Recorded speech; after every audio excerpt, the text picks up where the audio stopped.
WBTV pushing for student safety information from Charlotte-Mecklenburg schools, even as the school board remains silent. That's right. Chief Investigative Reporter Nick Oxner joins us in studio with the latest on his push to get these safety records that you have a right to see. Nick. Well, Siobhan, John, the school district was ordered to release records detailing reported rapes and sexual assaults last Friday. It's Wednesday now, and the district just said today for the first time that it's starting to put the records together. Remember, these are records the district claimed for years didn't even exist until a confidential source leaked me a copy of documents showing which schools had reported sexual violence. Last Friday, the district was found to have improperly withheld these records for years. The CMS General Counsel was found to have made statements that were not reasonable. On Monday, CMS Board Vice Chairman D. Rankin said he'd do an interview with me to answer questions on camera. Rankin is one of the board members who literally ducked my questions on the same topic earlier this summer.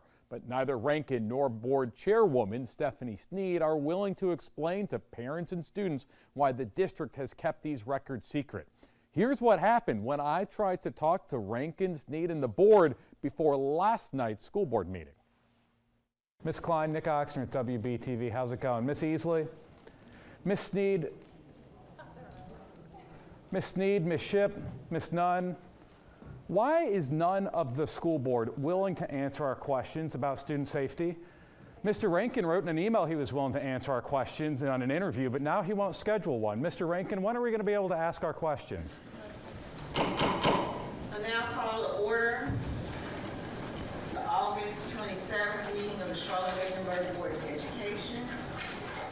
There being no opposition.